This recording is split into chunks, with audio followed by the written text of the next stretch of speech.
নমস্কার। এর আগের ভিডিওগুলিতে আমরা মন্ত্র নিয়ে বিশেষভাবে আলোচনা করেছি। আজকে আমরা তন্ত্র নিয়ে আলোচনা করব। তন্ত্র কি? দেখুন, তন্ত্র হলো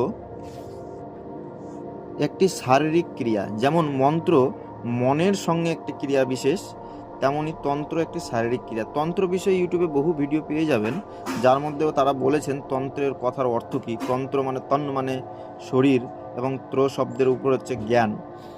যেমন মন্ত্র ছাড়াও তন্ত্র করা যায়, কিন্তু বিশেষ বিশেষ তন্ত্রক্রিয়াতে মন্ত্রের আবশ্যিকতা আছে। তবে তন্ত্র এমন একটা বিষয় যে পড়ালেখা নাই অথচ তন্ত্র কাজে যেতে চায়, তারা কিন্তু তন্ত্রক্ষেত্রে সহজেই সিদ্ধি লাভ করতে পারেন, কারণ তন্ত্র একটি ক্রিয়া বিশেষ। এর মধ্যে মন্ত্রের প্রয়োগ খুব কমই হয়।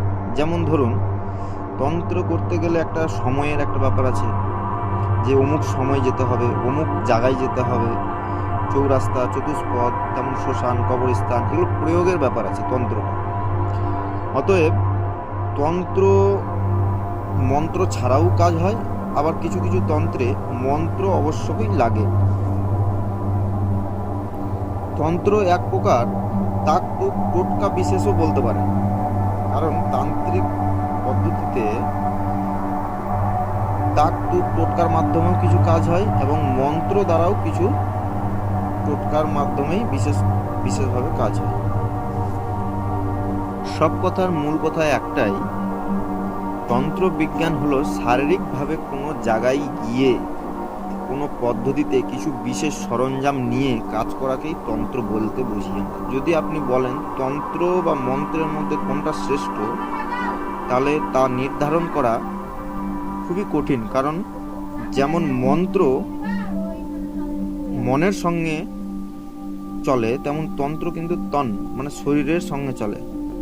অতএব তন্ত্র, মন্ত্র, জড়ি, যন্ত্র, আমাদের সবগুলো বিষয় যথেষ্ট জ্ঞান না থাকলে আমরা কোনো কাজে সঠিকভাবে এগোতে পারবো না। অতএব পরবর্তী ভিডিওতে আমরা যন্ত্র এবং জড়ি নিয়ে আলোচনা করব।